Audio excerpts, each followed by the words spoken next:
Good morning students. तो हम पढ़ रहे थे हमारे इलेक्ट्रोस्टैटिक्स के अंदर, यानी कि स्थिर वैद्युतिकी चैप्टर के अंदर हमने पढ़ लिया था अब तक। क्या पढ़ा था हमने? लास्ट हमने पढ़े थे न्यूमेरिकल्स। किसके? इलेक्ट्रोस्टैटिक्स के, सुपरपोजिशन थ्योरम के न्यूमेरिकल, यानी कि अध्यारोपण के सिद्धांत के न्यूमेरिकल्स हम कर रहे थे। और दो न्यूमेरिकल मैंने आपको घर के लिए दिए थे। ठीक है, तो स्टार्ट करते हैं न्यूमेरिकल्स पोर्शन में। हम आगे आते हैं वापस से। हमने कहा था कि अगर इस तरह से एक इक्विलैटरल ट्रायंगल हो, यानी कि समबाहु त्रिभुज हो, और जिसकी साइड्स हैं वो कितनी हो? ए हो। और मैंने कहा कि यहां पर मान लो माइनस क्यू चार्ज है, यहां पर माइनस क्यू चार्ज है और यहां पर प्लस क्यू चार्ज है, तो इस चार्ज पर कितना फोर्स लगेगा? बहुत सिंपल था, आराम से हम कर सकते थे। देखो ये माइनस क्यू है तो ये रिपेल करेगा, ये इस तरफ फोर्स आएगा कितना? F1 कितना होगा? के q square upon a square. जबकि यहां की बात करें तो क्यू और माइनस क्यू क्या है? Just opposite. देखो इनमें क्या होगा, ये प्लस का है और ये माइनस का, अट्रैक्शन का फोर्स होगा, यानी कि अंदर की तरफ होगा। और ये कितना होगा? F2। ये भी कितना होगा? के क्यू स्क्वायर अपॉन कितना? ए स्क्वायर। और एंगल कितना हो जाएगा यहाँ पर? 120 डिग्री। कितना हो जाएगा? 120 डिग्री। बहुत अच्छी बात है, आराम से हम सोल्व कर सकते हैं। F1 और F2 दोनों की वैल्यू क्या है? सेम है। यानी कि मैं कह सकता हूं कि F1 बराबर F2 बराबर किसके है? F के है, जो कि कितना है? K q square upon a square है। और जो F नेट होगा वो कितना होगा? Under root of f square plus f square plus 2f square cos 120 degree. Cos 120 की वैल्यू होती है माइनस का 1/2। तो कितना आने वाला है? F square plus f square plus 2f square into minus 1/2। 2 से 2 कैंसिल हो जाएगा, तो कितना आने वाला है? बोलिए, F square plus f square minus F square. F square से एफ स्क्वायर कैंसिल हो जाएगा, तो रूट में एफ स्क्वायर आएगा, तो आंसर ओनली कितना आ जाएगा? एफ आ जाएगा। तो चीजें यहां तक क्लियर है, कोई कष्ट वाली बात नहीं है। आगे बढ़ जाते हैं हम लोग, आगे बढ़ जाते हैं, थोड़ी सी और चीजें बढ़िया पढ़ते हैं।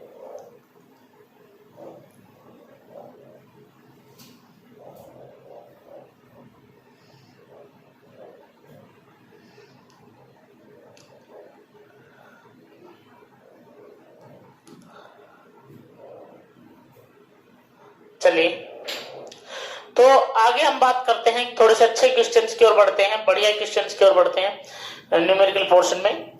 तो अब तक हमने पढ़ा था जिसमें कि सिंपल कॉन्फ़िगरेशन था, 4 चार्ज का, 3 चार्ज का। ठीक है, आज हम क्या पढ़ने वाले हैं? आज हम पढ़ने वाले हैं बैलेंसिंग ऑफ चार्ज। क्या पढ़ने वाले हैं? Balancing of charge. वैसे तो ये बैलेंसिंग ऑफ चार्ज सिस्टम है, लेकिन आज हम क्या पढ़ने वाले? बैलेंसिंग ऑफ चार्ज, यानी कि आवेश का संतुलन। आवेश का संतुलन। अभी हम आवेश का संतुलन, बैलेंसिंग ऑफ चार्ज पढ़ेंगे, फिर हम पढ़ेंगे balancing of system. Balancing of system मतलब आवेश निकाय का संतुलन। ठीक है, तो आज पढ़ते हैं बैलेंसिंग ऑफ चार्ज। बहुत सिंपल टॉपिक है, आराम से आपको समझ में आने वाला है। किस तरह के एग्जाम में अक्सर कर इससे क्वेश्चन देखने को मिल जाता है। ठीक है, तो बहुत इंपॉर्टेंट टॉपिक है बैलेंसिंग ऑफ चार्ज, आवेश का संतुलन। बहुत ही इंपॉर्टेंट पॉइंट है, मैंने कहा आपसे, बहुत ज्यादा काम आता है एग्जाम में, अक्सर कर यहां से क्वेश्चन देखने को मिल जाता है। तो देखिए, मैंने कहा स्टार्ट करता हूं मैं डायरेक्ट क्वेश्चन से। ठीक है ना, देखिए बैलेंसिंग ऑफ चार्ज का मतलब ये होना चाहिए कि जो चार्ज है उस पर नेट फोर्स जीरो होना चाहिए। नेट फोर्स क्या होना चाहिए? जीरो। देखिए इसमें क्या होगा कि हम एक चार्ज सिस्टम लेंगे, चाहे वो सेम नेचर का हो चाहे वो अपोजिट नेचर का हो। हम 2 चार्ज लेंगे। कितने चार्ज लेंगे? 2 चार्ज। और इनके बीच में हम एक तीसरे चार्ज को लेकर के आएंगे और हम देखना चाहेंगे कि उस चार्ज को कहां पे रखें कि वो जो चार्ज है वो बैलेंस हो जाए। और वो चार्ज बैलेंस कब होगा? जिस पर नेट फोर्स कितना हो जाए? जीरो। जिस पर नेट फोर्स कितना हो जाए? जीरो। तो ये हमारी सिचुएशन है, बहुत सिंपल सा काम है। मान लो कि एक चार्ज है ये E, और एक चार्ज है कितना? 4E, और इनके बीच की डिस्टेंस है 16 सेंटीमीटर। अब दोनों चार्ज का नेचर कैसा है? सेम है। दोनों चार्ज का नेचर कैसा है?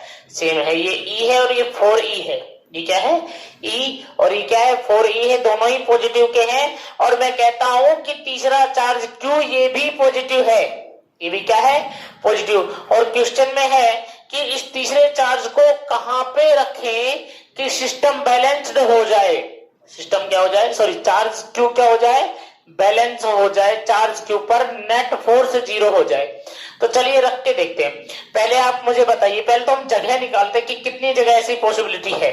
तो पहले क्या मैं अगर यहां रखूं तो क्या यहां पर इस चार्ज का नेट फोर्स 0 हो जाएगा, देखते हैं।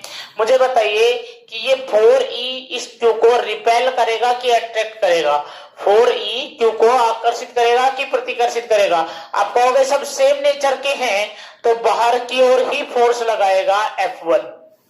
बोलो क्लियर है, ठीक है। अब ये E इस Q को, क्योंकि ये दो चार्ज है, दोनों चार्ज ही तो इस पर फोर्स लगाएंगे, तो ये E जो है ये इस Q का सेम नेचर का है कि नहीं, क्योंकि पॉजिटिव E है भाई, नेगेटिव E नहीं है, क्या है पॉजिटिव E है, तो ये भी इस पर क्या लगाएगा, रिपल्सन का ही फोर्स लगाएगा, यानी कि ये फोर्स भी किधर होगा, इधर ही होगा। अब मुझे बताओ दोनों सेम डायरेक्शन में है कि नहीं है, तो दोनों सेम डायरेक्शन में है तो क्या ये बैलेंस हो पाएगा, नहीं, नेट फोर्स 0 हुआ नहीं, ये तो ऐड हो जाएगा, तो यहाँ बैलेंसिंग पॉसिबल है नहीं है। अच्छा यहाँ रख के देखे तो आप कहोगे सर यहाँ भी पॉसिबल नहीं है, यहाँ रखे तो यहाँ रख के देखो, अगर यहाँ Q रखा तो एक फोर्स किधर लगेगा इधर, और एक फोर्स किधर लगेगा इधर, along to the line joining. तो मुझे बताइए नेट फोर्स बीच में आ जाएगा, तो भी बैलेंस नहीं है, नीचे भी बैलेंसिंग पॉसिबल नहीं है। तो बैलेंसिंग फिर कहां पॉसिबल है, बैलेंसिंग कहां पॉसिबल है वो हमें पढ़ना है, ठीक है। तो भाई इस चार्ज को मैं क्या करता हूं, मैं इस छोटे वाले चार्ज के पास में रख के देखता हूं क्या यहां पर पॉसिबिलिटी है क्या इसके बैलेंस होने की, बिल्कुल रख के देखते हैं। मुझे बताइए ये E इस Q को अट्रैक्ट करेगा कि रिपेल करेगा, आप कहोगे सर रिपेल करेगा, बहुत अच्छी बात है।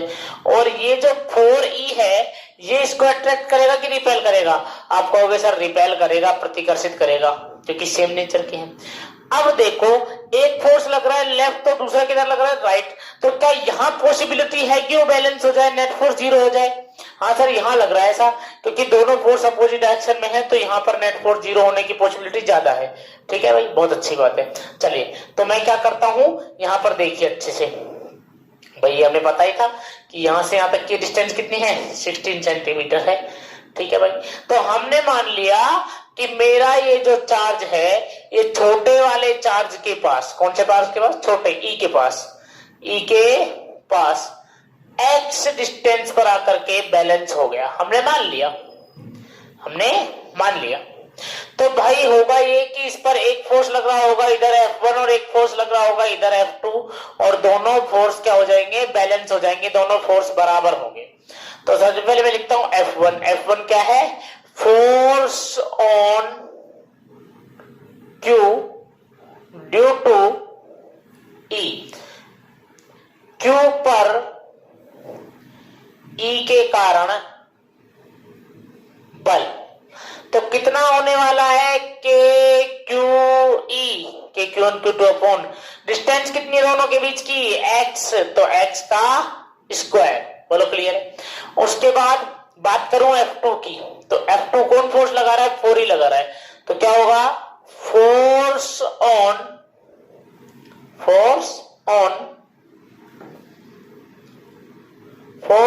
Q ड्यू टू 4E, यानी कि Q पर 4E के कारण बल, 4E के कारण बल, बहुत अच्छा। तो F2 की वैल्यू यहां पे प्लेस करते हैं, कितना आएगा के क्यू 4E, अरे किसने फोर्स लगाया है, 4E ने, किस पर, Q पर, अपॉन डिस्टेंस। मुझे बता अगर ये x है तो यहां से यहां तक की ये डिस्टेंस कितनी बची होगी, टोटल 16 थी, तो यहां से यहां तक की कितनी बची होगी, 16 माइनस एक्स, 16 माइनस एक्स बची होगी कि नहीं बची होगी, तो 16 माइनस एक्स का होल स्क्वायर। अगर मैं बात करूं बैलेंसिंग की कंडीशन में, तो देखिए एट बैलेंसिंग यानी कि संतुलन की अवस्था में, संतुलन की अवस्था में के Q E upon x square, बराबर हुआ होगा के Q 4e upon 16 minus x के होल स्क्वायर के, 16 माइनस एक्स के होल स्क्वायर के क्यू से के क्यू कैंसिल, ई से ई कैंसिल, कितना आ रहा है 1 अपॉन एक्स स्क्वायर बराबर ऊपर आ रहा है 4 और नीचे कितना आ रहा है 16 माइनस एक्स का होल स्क्वायर। क्यों? क्योंकि बाकी सब तो कट गया। तो मुझे क्या निकालना है? मुझे तो x निकालना है। मुझे क्या निकालना है? x निकालना है भाई। मुझे तो क्या निकालना है? x निकालना है ओनली। तो भाई देखिए मैं क्या करता हूं, इसको इधर ट्रांसफर कर देता हूं और इसको इधर मतलब मल्टीप्लाई कर देते हैं। तो कितना आएगा 16 माइनस एक्स का होल स्क्वायर इक्वल टू कितना 4x स्क्वायर। अगर मैं रूट कर देता हूं दोनों तरफ क्या कर देता हूं रूट, तो इधर कितना आएगा 16 माइनस एक्स, इधर 4 का रूट कितना 2 और एक्स स्क्वायर का कितना x। इस x को इधर लेके जाऊंगा तो कितना हो जाएगा 2x प्लस x यानी कि 3x इक्वल टू 16। तो x इक्वल टू कितना 16/3 सेंटीमीटर।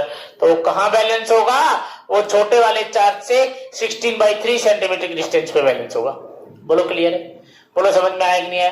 चलिए एक और क्वेश्चन करते हैं, आपको और क्लैरिटी आ जाएगी। हम 2-3 क्वेश्चन कर लेंगे, कोई समस्या नहीं है। हम इसी टॉपिक को पढ़ लेंगे आज, कोई समस्या नहीं। देखिए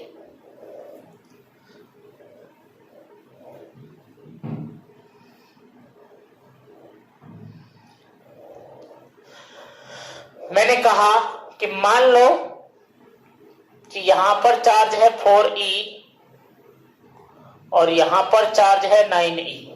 यहां पर चार्ज कितना है 4e है और यहां पर चार्ज कितना है 9e है। ठीक है भाई,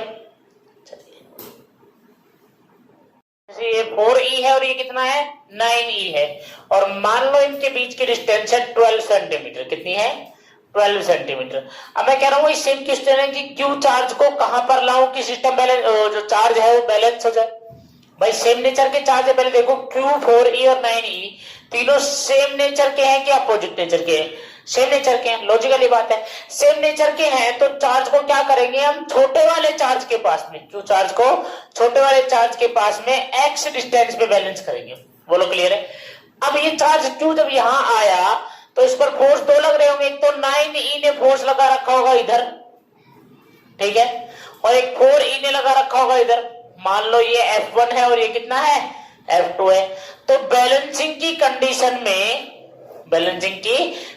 में जब सब कुछ बैलेंस होगा तो F1 F2 के बराबर होना चाहिए कि नहीं होना चाहिए? होना चाहिए। लॉजिकली बात है। तो F1 F2 के बराबर होना चाहिए। पहले मुझे बताइए कि F1 क्या है? F1 है 4e के कारण Q पर फोर्स। अरे 4e के कारण Q पर फोर्स यानी कि force on Q due to 4e। तो कितना होने वाला है मुझे बताइए भाई। K Q1 कौन है? Q2 कौन है? किसने फोर्स लगाया है? 4e ने। अपॉन डिस्टेंस कितनी है दोनों के बीच की? x। तो x का स्क्वायर। F2 कितना है? K। फोर्स किस पर लगा है? Q पर। किसने लगाया है? 9e ने। और दोनों के बीच की डिस्टेंस अगर ये x है तो ये कितनी बची होगी 12 माइनस x का होल स्क्वायर। तो बैलेंसिंग की कंडीशन में दोनों बराबर होंगे कि नहीं होंगे? सो क्या हुआ होगा कि के Q 4e upon x square बराबर हो गया होगा के Q 9e upon 12 minus x के होल स्क्वायर के, 12 माइनस एक्स के होल स्क्वायर के। कैसे? के कैंसिल, क्यू से क्यू कैंसिल, ई से ई कैंसिल। तो बोले कितना आएगा 4 अपॉन एक्स स्क्वायर बराबर है 9 अपॉन 12 माइनस एक्स का होल स्क्वायर। इसको इधर और इसको इधर, तो 4 इंटू 12 माइनस एक्स का होल स्क्वायर बराबर है 9x स्क्वायर। अगर मैं रूट करूंगा तो क्या होगा देखिए, अगर मैं इसका रूट कर देता हूं तो क्या होने वाला है देखो। तो अगर मैं इसका रूट करता हूं तो ये रूट करने पर 4 का रूट हो जाएगा 2 और 12 माइनस एक्स के होल स्क्वायर का हो जाएगा 12 माइनस एक्स।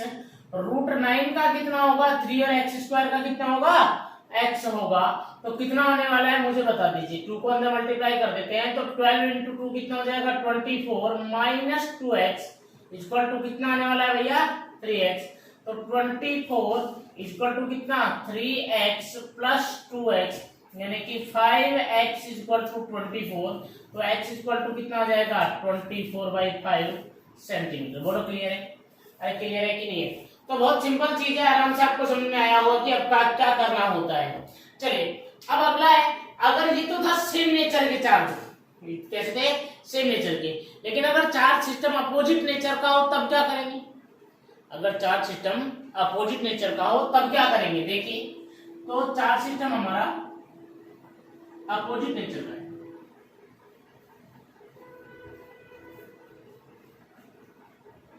मानिए अब की बार क्या है अपोजिट नेचर का चार्ज सिस्टम है। मैं कहता हूं कि मान लो ये माइनस का ई है और ये प्लस का 4e है, ये माइनस का ई है और ये प्लस का 4e है और बीच की डिस्टेंस 16 सेंटीमीटर है, तो तीसरा चार्ज Q कहां बैलेंस होगा? कहां बैलेंस होगा ये देखना है। बोलो क्लियर है? चलिए अब तक जहां रख रहे थे वहीं पर रख के देखते हैं। सबसे पहले यहां रख के देखते हैं क्या यहाँ पॉसिबिलिटी है भैया? देखिए पॉसिबिलिटी है कि नहीं है? ये E इस Q को अट्रैक्ट करेगा कि रिपेल करेगा? आप कहोगे सर अपोजिट नेचर के हैं, अट्रैक्ट करेगा। और 4E क्या करेगा सर? ये रिपेल करेगा। क्या दोनों फोर्स सेम डायरेक्शन में है? तो क्या ये बैलेंस हो जाएगा? नहीं होगा, बैलेंसिंग पॉसिबल है नहीं है। क्या यहाँ पॉसिबिलिटी है? क्या यहाँ पॉसिबिलिटी है? रख के देखो कैसे रखेंगे, बोलो करके देखो। क्या इस Q को अगर मैं यहाँ रखता, अगर इस Q को मैं यहाँ रखता तो मुझे बताइए क्या 4E से रिपेल करता? बिल्कुल करता। और E से अट्रैक्ट करता। लेकिन क्या यहाँ बैलेंस हो सकता था? आप कहोगे सर हो सकता है, लेकिन नहीं हो सकता। क्यों नहीं हो सकता? आप गौर से देखिए 4E चार्ज का मैग्नीट्यूड भी बड़ा है और डिस्टेंस भी यहाँ से क्या हो जाती है? कम हो जाती है। जबकि यहाँ पर E की बात करें तो E का मैग्नीट्यूड भी कम है और डिस्टेंस भी ज्यादा हो जाती है। इस सिचुएशन में E 4E से कैसा फोर्स लगाएगा? हमेशा इस जगह कम ही फोर्स लगेगा, इसलिए यहाँ भी बैलेंसिंग पॉसिबल नहीं है। तो कहाँ पॉसिबल है सर? पॉसिबल है हमेशा छोटे चार्ज के पास में। जब अपोजिट नेचर का हो तो बाहर, और जब सेम नेचर के हो तो अंदर। लेकिन बैलेंस हमेशा कहाँ होगा? छोटे चार्ज के पास में। जब सेम नेचर के थे तब कहाँ होता था? अंदर होता था। लेकिन कहाँ होता था? छोटे चार्ज के पास में। अब अपोजिट नेचर के तो भी कहाँ होगा? छोटे चार्ज के पास में। अब छोटे चार्ज से मतलब आप ये मैग्नीट्यूड लेंगे, ये नहीं सोचे कि भाई माइनस का साइन लग रहा है इसलिए छोटा है, नहीं। मैग्नीट्यूड देखिए, उसका 4 है और उसका E है ओनली, ठीक है ना भाई। नेगेटिव पॉजिटिव यहाँ सिर्फ नेचर को रिप्रेजेंट करता है, उसकी क्वांटिटी बनी, ठीक है भाई। तो यहाँ चार्ज कहाँ जाएगा? बाहर आ जाएगा। तो छोटे चार्ज के पास होगा, बाहर की ओर होगा। अब देखिए क्या E से अट्रैक्ट करेगा? और क्या 4E से रिपेल करेगा? बिल्कुल। तो क्या यहाँ पे बैलेंसिंग पॉसिबल है?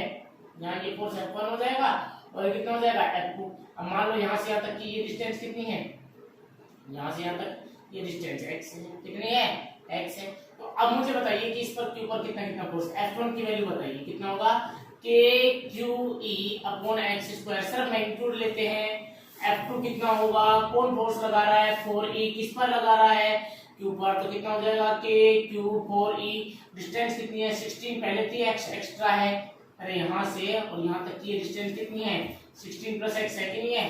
तो 16 प्लस x का होल स्क्वायर। बैलेंसिंग की कंडीशन में दोनों क्या हो जाएंगे? बराबर KQE अपॉन x स्क्वायर बराबर कितना? KQ 4E अपॉन कितना? 16 प्लस x का होल स्क्वायर। K से K कैंसिल, Q से Q कैंसिल, E से E कैंसिल। कितना आ रहा है? 1 अपॉन x स्क्वायर बराबर 4 अपॉन 16 प्लस x का होल स्क्वायर। अगर रूट कर दे, मल्टीप्लाई करें पहले इसको इधर और इसको इधर, तो बोले कितना आएगा? 16 प्लस x का होल स्क्वायर बराबर कितना है? 4x square. अगर मैं रूट करूं, क्या करूं? रूट करूं तो देखिए क्या आ रहा है? 16 प्लस x और इधर कितना आ रहा है? 4x। कितना आ रहा है? 4x का रूट कितना हो जाएगा? 2x। कितना? 2x। तो x को अगर उधर लेके जाऊंगा तो क्या हो जाएगा भैया? माइनस में हो जाएगा। तो 16 इज इक्वल टू कितना? 2x माइनस x, यानी कि x इज इक्वल टू कितना? 16 सेंटीमीटर। 16 सेंटीमीटर की जगह पर ही वापस से बैलेंसिंग की सिचुएशन आ जाएगी। बोलो क्लियर है? यहाँ तक बातें आपको समझ में आई नहीं है? कोई समस्या नहीं है? यहाँ तक कोई दिक्कत वाली बात नहीं है? तो ये हमारा चार्ज नेचर के सिस्टम है। ये कैसा था? अपोजिट नेचर का था। चलिए एक और कर लीजिए आप लोग, एक और क्लैरिटी आ जाएगी आपको अच्छी से। एक और क्वेश्चन कर लीजिए। देखिए मैंने कहा कि मान लो ये कितना है 4e है और ये कितना है 9e है, बीच की डिस्टेंस मान लो कितनी है 12 सेंटीमीटर है। ठीक है, मैं कहता हूँ ये माइनस का 4e है। मैं कहता हूँ चार्ज क्यू कहाँ लाया जाए, तो बल्कि मैं कहता हूँ ये माइनस का नहीं, मैं कहता हूँ कि चार्ज क्यू को कहाँ लाएं कि बैलेंस हो जाए। बिल्कुल सही बात है, छोटा चार्ज कौन है 4e की 9e। 4e है भाई, वो 9 मैग्नीट्यूड को रिप्रेजेंट नहीं करता, नेचर को करता है। मैग्नीट्यूड देखो मोड ऑफ 4 और मोड ऑफ 9 कौन बड़ा है, 9 बड़ा है ना। तो कितना हो जाएगा क्यू चार्ज यहाँ आएगा, एक फोर्स लगा यहाँ, एक फोर्स लगा यहाँ, तो F1 बराबर कितना होगा मुझे बता दीजिए, KQ 4e अपॉन कितना x², क्योंकि यहाँ से यहाँ तक हमने डिस्टेंस कितनी मेजर कर ली है, x कर ली, तो x²। और F2 कितना है मुझे बताइए, कितना होगा KQ 9e अपॉन कितना 12 प्लस x का होल स्क्वायर। बैलेंसिंग की कंडीशन में F1 बराबर क्या होना चाहिए, F2 होना चाहिए, यानी कि कितना KQ 4e अपॉन x² बराबर कितना KQ 9e upon 12 plus x का होल स्क्वायर। k से k कैंसिल, q से q कैंसिल और e से e कैंसिल, कितना आ जाएगा 4 अपॉन x² और 9 अपॉन 12 प्लस x का होल स्क्वायर, 12 प्लस x का होल स्क्वायर, तो कितना आ जाएगा 4 इंटू 12 प्लस x का होल स्क्वायर, क्योंकि हमने क्या किया इसको इधर मल्टीप्लाई, इसको इधर मल्टीप्लाई, तो कितना आ जाएगा 9x²। अब रूट करेंगे तो कितना आ जाएगा 2 इंटू कितना 12 प्लस x और 3x, कितना आ जाएगा 2 को अंदर मल्टीप्लाई करो, कितना आ जाएगा 24 प्लस 2x इक्वल टू कितना 3x। तो 2x उधर जाएगा तो किस में हो जाएगा, माइनस में हो जाएगा, तो 24 इक्वल टू कितना 3x माइनस 2x, यानी कि x इक्वल टू कितना आएगा 24, x इक्वल टू कितना आएगा 24 सेंटीमीटर। चलिए अब आपको घर पे प्रैक्टिस करनी है, दो क्वेश्चन दे रहा हूं आपको घर पे करने के लिए। मैंने कहा यहाँ पर है भैया कितना 4e, यहाँ पर है कितना 16e, कितना है 16e। ठीक है, बीच की डिस्टेंस कितनी है, बीच की डिस्टेंस है 25 सेंटीमीटर। चार्ज क्यू को बैलेंस करके बताओ कि कहाँ बैलेंस होगा। दूसरा, अगर ये नेगेटिव का होता माइनस का 4e और ये प्लस का 16e होता और बीच की डिस्टेंस वही 25 सेंटीमीटर होती, तो कहाँ बैलेंस होता। दोनों ही सिचुएशन है, एक बार प्लस का ले रहे हैं दोनों और एक बार एक माइनस का, एक किसका ले रहे हैं प्लस का। दोनों सिचुएशन में आपको चार्ज क्यू को क्या करके दिखाना है, बैलेंस करके दिखाना। ठीक है, मिलते हैं नेक्स्ट वीडियो में। चैनल को सब्सक्राइब कीजिए, वीडियो को लाइक कीजिए, शेयर कीजिए, कमेंट कीजिए, ज्यादा से ज्यादा चैनल को फैलाइए ताकि ज्यादा से ज्यादा स्टूडेंट इसका प्रॉब्लम फेस करें। ठीक है, मिलते हैं नेक्स्ट।